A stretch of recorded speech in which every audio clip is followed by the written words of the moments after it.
হিন্দুস্তানের রঙ্গিলা মোহাম্মদ নামে এক বই লেখে আমার নবীকে আক্রমণ করেছিল এক কুলাঙ্গার। এই কুলাঙ্গারকে মেরেছিল কে জানো? কোনো আলেম না।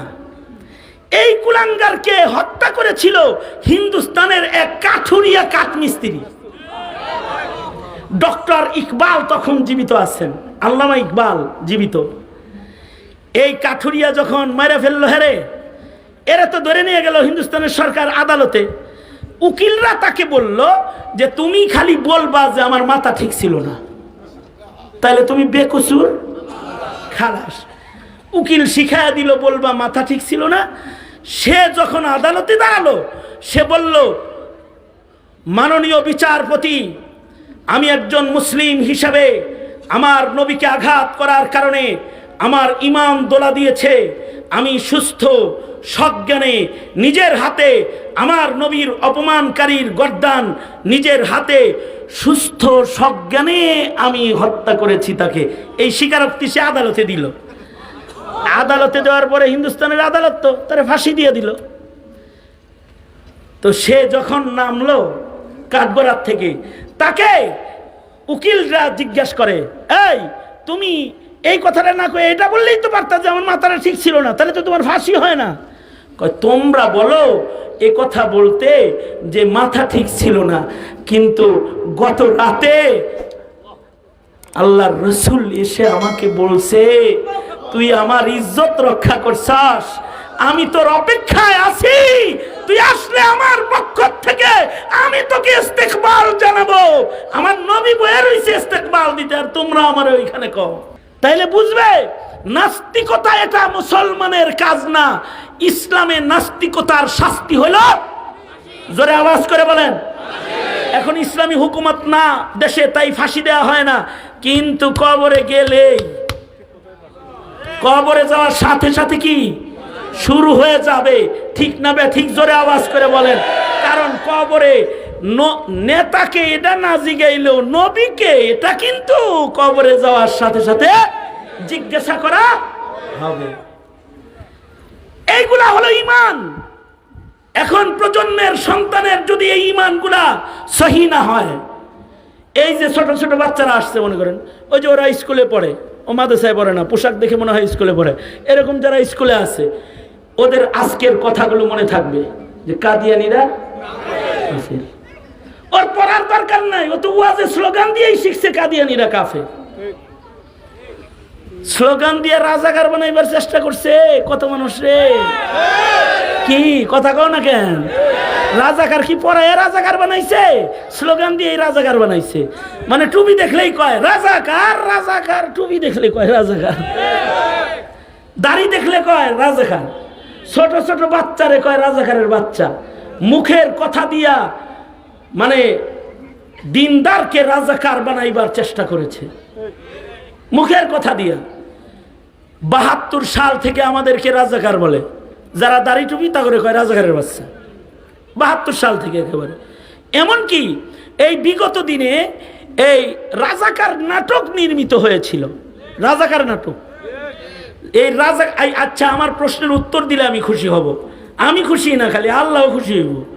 সেটা হলো, বলেন তো, রাজাকার নাটকে যে রাজাকার অভিনেতা যেগুলো ছিল, অভিনেত্রী, ওরা বুরকা আর দাড়ি টুপিওয়ালা ছিল, ঠিক না? হ্যাঁ, দাড়ি টুপি দিয়া রাজাকার বানাইছে, নাকি টাই পরা রাজাকার বানাইছিল? ধুতি পরা রাজাকার বানাইছিল? হ্যাঁ, কথা বলিস কিন্তু, ধুতি পরা রাজাকার বানাইছিল? পাঞ্জাবি টুপি দাড়িওয়ালা রাজাকার বানায় রাজাকার অভিনয় করালো। তার মানে হলো এই মিডিয়ার যুগে নাটক দিয়ে চিনালো টুপি দাড়ি পাঞ্জাবি রাজাকারের পোশাক। তোমরা বলো হুশ হাওয়াসের সাথে ইমানদারির সাথে বলবা, টুপি দাড়ি পাঞ্জাবি এটা কি রাজাকারের পোশাক না নবীর সুন্নত? জোরে আওয়াজ করে বলো, নবীর সুন্নত। কিন্তু তোমাদের সন্তানদেরকে তো অভিনয় করে দেখাইছে এটা রাজাকারের পোশাক। কিন্তু পাপে ছাড়ে না বাপেরে, মুখ দিয়ে ফুসকে বাইরে গেছে। রাজাকারের বাচ্চা বলছে মুক্তিযোদ্ধার ছাত্র, মানে বৈষম্য বিরোধী ছাত্র আন্দোলনের পোলাদেরকে, যেগুলো মুক্তিযোদ্ধার সন্তান, সেগুলোরাও কয় কয় রাজাকারের বাচ্চা। এক রাজাকারের বাচ্চা বইলে যে বিপদে পড়ছে, এক ধাওয়াতে রাজাকার ফালায় গেছে নিজেই। লাভ কি হয়েছে? এদেশের আলেমরা মূর্তির ঘৃণা ভাস্কর্যের বিরুদ্ধে কথা বলে জেল খেটেছে। আসহাবে কাহাফের মতন, আসহাবে কাহাফের মূর্তির ঘৃণার ঈমান পছন্দ কইরা আল্লাহ তাআলা 309 বছর পরে এই জমিনে মুসলিম বাদশা দান করেছে এবং তাদের ঘুম থেকে জাগ্রত হওয়ার মাধ্যমে গোটা রাজ্যের মুসলমানদেরকে ঈমানের দৌলত দান করেছে। মূর্তির বিরুদ্ধে কথা বলা আলেমদের প্রতিবাদের কারণে এবং তাদের সবরের জেল জুলুমের পুরস্কার হিসেবে মহান আল্লাহ 5 থেকে 6 আগস্টের ভেতরে সকল মূর্তিকে জমিনের সাথে শোয়া দিয়েছে। এবার আমার একটা প্রশ্ন, আমি আপনাদেরকে একটা প্রশ্ন করি, ওয়াস্তব প্রতি শোনেন, আজকে কিছু তেরা কথা কয়ে যায়, বুঝলেন না এই কথাটা? ওয়াস্তব সবসময় শোনেন।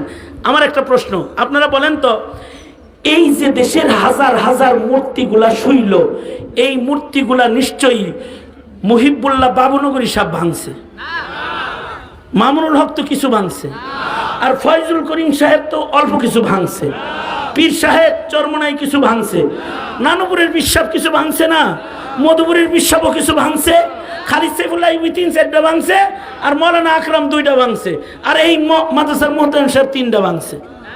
এই কথা বলিস, কোন মাদ্রাসার ছাত্র এগুলো ভেঙেছে? কোন মসজিদের ইমাম ভেঙেছে? কোন মসজিদের মুয়াজ্জিন ভেঙেছে? না না না না, স্কুল কলেজে পড়া হাজার গান বাদ্য পছন্দ করনেওয়ালা যুবকদের ভিড়ে তৌহিদ পছন্দ করনেওয়ালা, ওয়াজ পছন্দ করনেওয়ালা যে ইব্রাহিমের সন্তানগুলা স্কুল কলেজে ছিল, ওরাই 24 ঘন্টার ভেতরে হাসিনাকে জানিয়ে দিয়েছে এটা একাত্মবাদের দেশ, মূর্তি পূজার দেশ, এটা হতে পারে না, এটা হতে দেওয়া যায় না। সুতরাং কখনো কখনো আশার সঞ্চার হয়। এগুলো হলো আমার দেশের মুসলিম যুবকদের স্পৃহার আশার বাণী। আমি এটা বিশ্বাস করি, এই দেশের যুবকদের দ্বারাই এক সময় এদেশে কাদিয়ানিরা কাফের ঘোষণা হবে। হ্যাঁ ইনশাআল্লাহ, জোরে আওয়াজ করে বলো। কাদিয়ানিদেরকে কাফের ঘোষণা করতে যদি জীবন দিতে হয়, তোমরা জীবন দিবা প্রয়োজন। কারা কারা জীবন দিতে রাজি? হিন্দুস্তানে শোনো শোনো, আমার আর একটা বয়ান শুনে নাও। হিন্দুস্তানে এই তকবীর দেওয়াবো, আমি আমি আমি আজকে তকবীর দেওয়াবো, তকবীর দেওয়ার একটা চান্স দিব। তকবীরের একটা অনুষ্ঠান হবে আজকে, তকবীরের একটা অনুষ্ঠান। এর আগে একটা কথা শোনো, হিন্দুস্তানের রঙ্গিলা মোহাম্মদ নামে এক বই লেখে আমার নবীকে আক্রমণ করেছিল এক কুলাঙ্গার। এই কুলাঙ্গারকে মেরেছিল কে জানো? কোনো আলেম না। এই কুলাঙ্গারকে হত্যা করেছিল হিন্দুস্তানের এক কাঠুরিয়া কাঠমিস্ত্রি। ডক্টর ইকবাল তখন জীবিত আছেন, আল্লামা ইকবাল জীবিত। এই কাঠুরিয়া যখন মেরে ফেললো, হেরে এরা তো ধরে নিয়ে গেল হিন্দুস্তানের সরকার আদালতে। উকিলরা তাকে বলল যে তুমি খালি বলবা যে আমার মাথা ঠিক ছিল না, তাহলে তুমি বেকসুর, খালাস। উকিল শিখায়া দিল বলবা মাথা ঠিক ছিল না। সে যখন আদালতে দাঁড়ালো, সে বলল, মাননীয় বিচারপতি, আমি একজন মুসলিম হিসাবে আমার নবীকে আঘাত করার কারণে আমার ঈমান দোলা দিয়েছে। আমি সুস্থ সজ্ঞানে নিজের হাতে আমার নবীর অপমানকারীর গর্দান নিজের হাতে সুস্থ সজ্ঞানে আমি হত্যা করেছি তাকে। এই স্বীকারোক্তি সে আদালতে দিল। আদালতে দেওয়ার পরে হিন্দুস্তানের আদালত তো তারে ফাঁসি দিয়ে দিল। তো সে যখন নামলো কাঠগড়ার থেকে, তাকে উকিলরা জিজ্ঞাসা করে, এই তুমি এই কথাটা না কয়ে এটা বললেই তো পারতা যে আমার মাথাটা ঠিক ছিল না, তাহলে তো তোমার ফাঁসি হয় না। কয় তোমরা বলো এ কথা বলতে যে মাথা ঠিক ছিল না, কিন্তু গত রাতে আল্লাহর রসুল এসে আমাকে বলছে তুই আমার ইজ্জত রক্ষা করছাস, আমি তোর অপেক্ষায় আছি, তুই আসলে আমার পক্ষ থেকে আমি তোকে ইস্তেকবাল জানাবো। আমার নবী বয়ে রয়েছে ইস্তেকবাল দিতে, আর তোমরা আমার ওইখানে কও। এই কথা বলতে কও। ডক্টর ইকবাল, আল্লামা ইকবাল এই কাঠুরিয়ার লাশ নিজের ঘাড়ে বহন করেছেন। ফাঁসির পরে লক্ষ জনতার জানাজা হয়েছে। ডক্টর ইকবাল নিজে লাশ বহন করে কেঁদেছেন আর বলেছেন, হায়রে এই খাটে তুই কাঠুরিয়ার না হয়ে যদি আমি ইকবাল হইতাম তাহলে আমার নবীর শাফাআত পাইতাম। কারণ নবী প্রেমটা মুসলমানের ঈমান। যার ভেতরে নবীর প্রেম নাই তার কিন্তু ঈমান নাই। যার ভেতরে নবীর প্রেম যত বেশি তার ঈমান তত বেশি। আমার যুব সমাজ যারা নবী প্রেম লালন করে, যারা নবীকে ভালোবাসে, আল্লাহ পাকের ওয়াদা হলো যারা রাসূলকে ভালোবাসে তাদেরকে ভালোবাসেন স্বয়ং আল্লাহ। নবীকে ভালোবাসা যদি একটা সুন্নত কেউ আমল করে, আল্লাহ বলে আমার নবীর সুন্নত যারা আমল করে তাদেরও আমি আল্লাহ ভালোবাসি। বন্ধু আপনি জানায়া দেন, উল ইন কুনতুম তুহিব্বুনাল্লাহ ফাত্তাবিউনি ইউহিব্বুকুমুল্লাহ ওয়া ইয়াগফির লাকুম যুনুবাকুম ওয়াল্লাহু গফুরুর রহিম। একটা দল চেষ্টা করে রাসূলকে দূরে সরাইতে, টুপিকে রাজাকারের পোশাক বানাইতে। একটা দল চেষ্টা করে পাঞ্জাবিকে জঙ্গির পোশাক বানাইতে। কিন্তু তোমরা যারা টুপিকে সম্মান করো, তোমরা যারা আলেমকে ঘৃণা না দিয়ে মুহাব্বত করো, তোমরা যারা নায়েবে নবীর কথা শোনার জন্যে মধ্যরাত আরাম হারাম করে বসে যাও, এই যে তোমাদের নবী প্রেম, এই যে তোমাদের সুন্নত প্রেম, এটা বৃথার নয়। এটার কারণে মহান আল্লাহ মুমিনদেরকে ভালোবাসা দান করবেন। দল যেমন তার কর্মীকে ভালোবাসে, সরকার যেমন তার কর্মকর্তাকে ভালোবাসে, আল্লাহ তাআলা তার বন্ধুর আশিকিন যারা তাদেরকে মহান আল্লাহ ভালোবাসে। সে কারণে দোস্ত, জীবনে নবী প্রেমিক হও। একটা একটা করে সুন্নতের মাধ্যমে নিজেদের নবী প্রেমকে বাড়াও।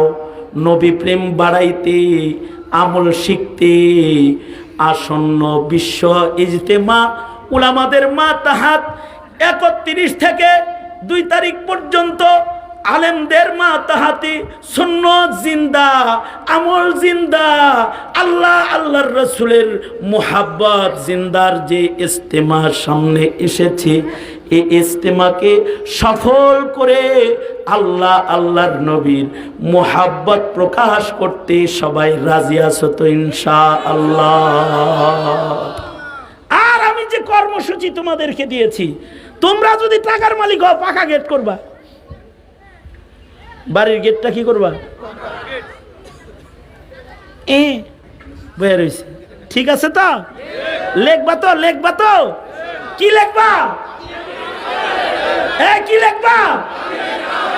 স্মরণ থাকবে তো? শহরে যদি বিল্ডিং করো 5 তলা, কি জানি করুম। আরে 5 তলা বিল্ডিং যদি করিস, ভেতরে বড় করে লিখে দিবি কাদিয়ানীরা কাফের, নাস্তিকদের ফাঁসি চাই, এগুলো লিখে দিবি, পাথরে ঢালাই করে লিখে দিবি। কবি কি লাভ হবে? লাভ একটা হবে, সেটা হলো তোর বিল্ডিং এ কোনো নাস্তিক আর কাদিয়ানি ভাড়া থাকতে আইব না। কি ঠিক না? হ্যাঁ, পরিচয় প্রকাশ করা ভালো না? তুমি মুসলমান, তোমার পরিচয় প্রকাশ করবে না? আওয়ামী লীগ নৌকা দিয়ে পরিচয় প্রকাশ করে, বিএনপি ধানের শীষ দিয়ে পরিচয় প্রকাশ করে, জাতীয় পার্টি লাঙ্গল দিয়ে প্রকাশ করে, আর চাচা কাদের বা আব্দুল কাদের সিদ্দিকী সে গামছা দিয়ে প্রকাশ করে, তো তুমি তোমার পরিচয় কিছু স্লোগান দিয়ে প্রকাশ করবা না? তোমার সন্তানকে স্লোগান শিখাও, কাফের কাফের, কাদিয়ানীরা কাফের, ফাঁসি ফাঁসি ফাঁসি চাই, নাস্তিক মুরতাদের ফাঁসি চাই। যেই দিকে আলেম নাই ওই দিকে আমি নাই, আলেম ওলামা আছে যেখানে, আমি আছি সেখানে। এগুলো দিয়া নিজের প্রজন্মের হৃদয়ে ইমান ঢুকাও, ইমান ঢুকাও, ইমান ঢুকাও। আমি তো বাচ্চাদেরকে কর্মসূচি দিয়ে যাই, যে এলাকায় যাই, যা বলি তোরা প্রতি শুক্রবারে বাতাসা বিতরণ করবি। বাতাসা আছে না, এটা একটু বেশি নিম্নমান হয়ে যায়। আগে চলতো বাতাসা, ওই যে ছোট ছোট পয়সার মতো যে। আচ্ছা, এখন দরকার একটা মিষ্টি খাওয়া। তোরা একটা কর্মসূচি দিবি প্রতি শুক্রবারে, সব মিষ্টি পাবে তারা, মিছিল করবে যারা। কি মিছিল হবে? মিছিল হবে কাদিয়ানী বিরোধী মিছিল, মিছিল হবে নাস্তিক বিরোধী মিছিল, মিছিল হবে ইসলাম আর মুসলমানদের বিজয়ের মিছিল। প্রতি শুক্রবারে করবি, জুমার নামাজের পরে মিছিল করবি। কি কি কি কি কি কারণ আছে? কারণ হলো সামনে আবার সরকার গঠনের সময় আসছে, নতুন সরকারের গঠন করার সময় আসছে। আমি এটা বলবো না তোমাদেরকে তোমরা ভোটটা কাকে দিবা, তবে আমি তোমাদেরকে এতটুকু অবশ্যই বলবো, একটা ভোটের দাম আছে, বুজ্জা শূন্য সিলদা মারবা। কারে দিব তা বলবো না, তবে আমি এটা অবশ্যই বলবো, যেই নেতা কাদিয়ানীকে কাফের বলে না, কাফের ঘোষণার দাবি তোলে না, যার নির্বাচনী ইশতেহারে কাদিয়ানী বিরোধী বক্তব্য নাই, যার নির্বাচনী ইশতেহারে নাস্তিক বিরোধী বক্তব্য নাই, যার নির্বাচনী ইশতেহারে এই দেশের মুসলিম সন্তানের ঈমান রক্ষা করার বক্তব্য নাই, ওর মতো নেতার নেতৃত্ব দেওয়ার অধিকার মুসলমানের মাটিতে নাই, মুসলমানের মাটিতে নাই। অবশ্যই তার মুখের কথা হতে হবে ইসলামের পক্ষের কথা। ঠিক না বেঠিক? জোরে আওয়াজ করে বলো।